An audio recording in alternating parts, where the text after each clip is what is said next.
This is the 2020 Can-Am Maverick X3 XRC. Today, I'll give you a quick tour and walkthrough of the interior features, and yes, 100% we're going on our first test drive.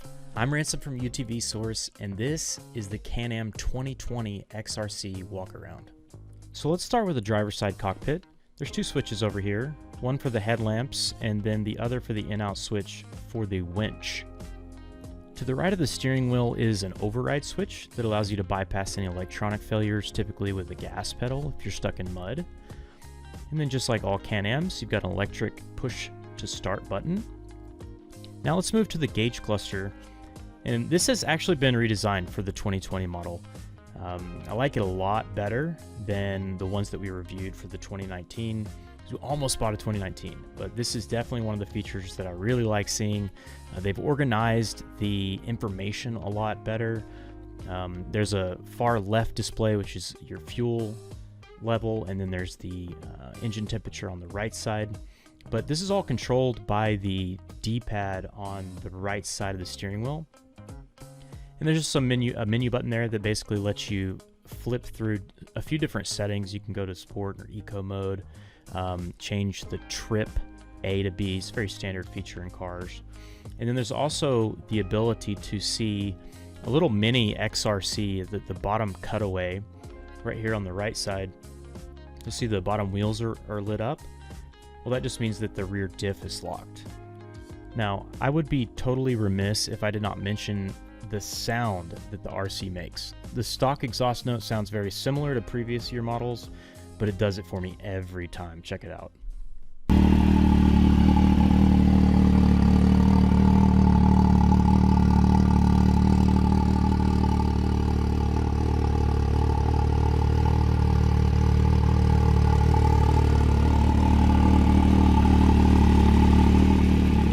Thing sounds freaking sweet. So let's move into the passenger side of the cockpit here.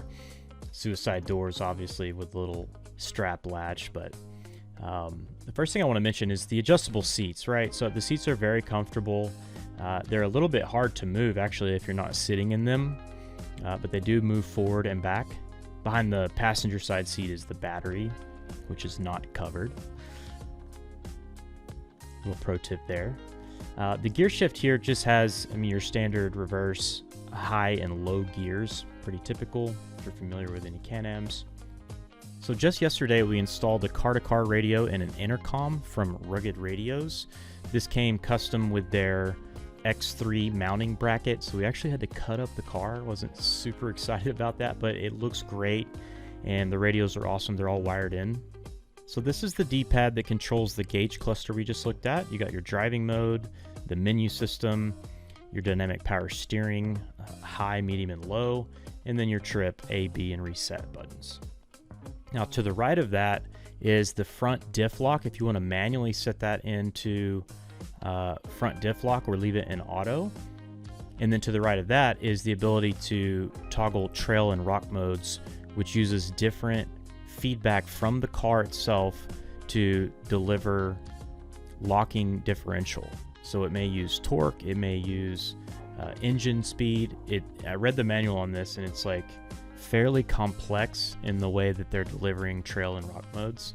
Now what I'm showing you here is just the glove box. It's actually got a lot of storage in it, and it came with a toolkit that has all the different tools you need to change your belt or operate the T30 screw or the 17 millimeter. It's got all that stuff in there, which is super nice.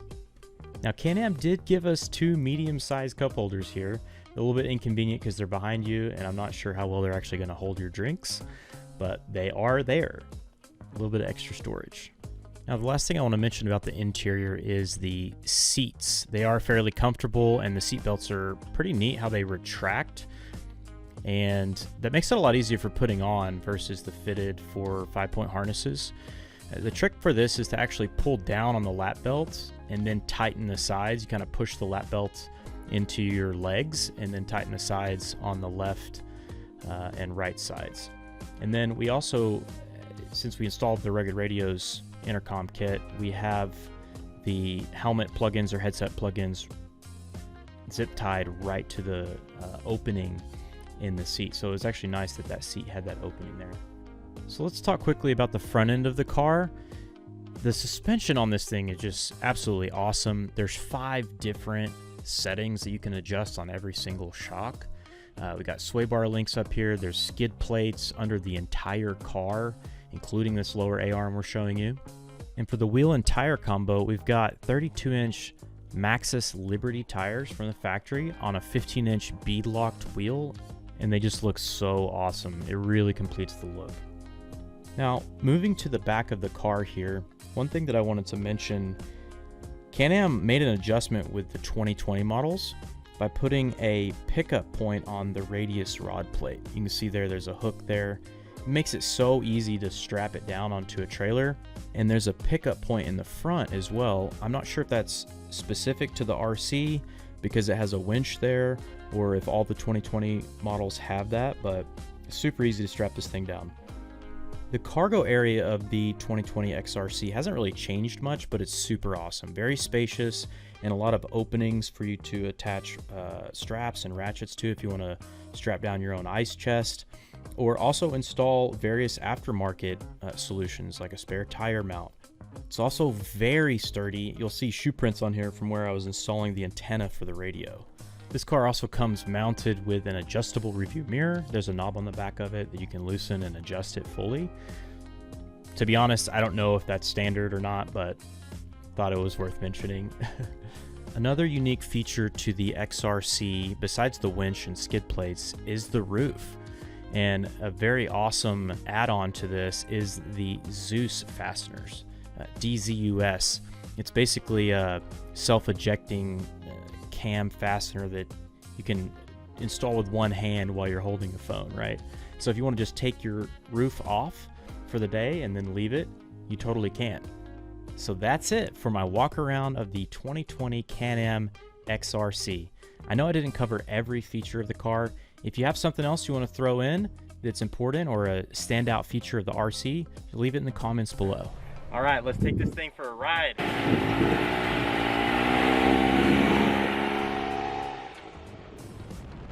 So I was fortunate enough to have Charles, one of my good friends, drive for me here. And he's got a couple of years experience driving IMCA modifieds in a dirt track. And he actually knows these roads really well and does a great job of pushing the car to its limits and keeping us safe since we are on public roads here.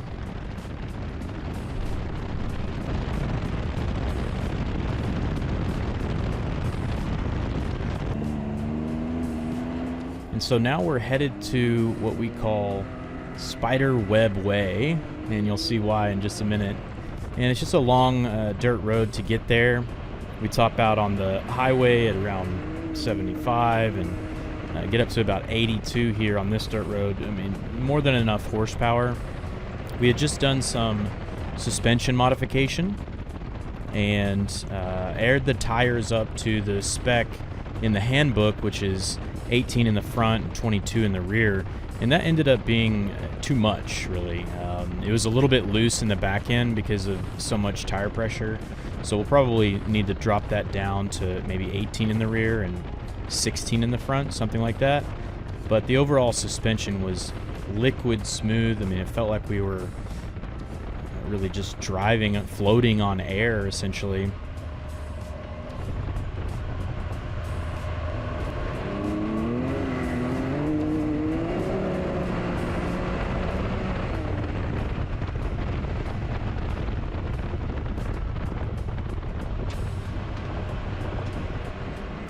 And now we're starting to get to the cool part of this run, where it's it's a county road, but it's kind of hidden, and no one drives it or no one knows about it. You'll see we start collecting some spider webs here, and that's why it's called Spiderweb Way. So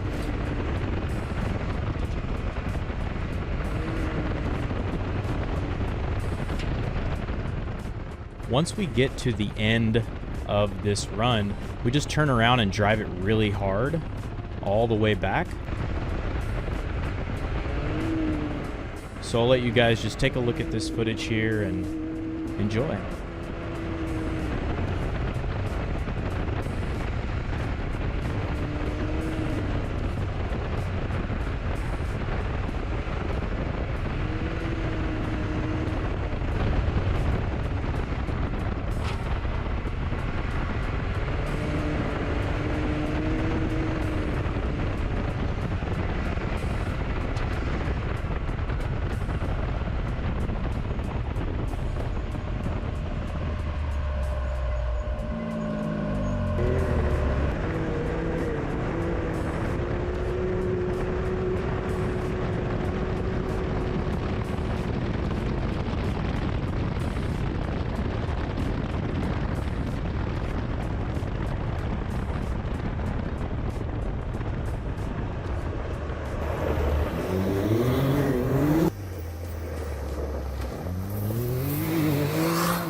Alright, y'all, that's about it for this video. I'm so blessed to have this car and super pumped about some upcoming trips we have planned, so we can keep testing the XRC out in different terrain types, maybe some rocks here in Texas.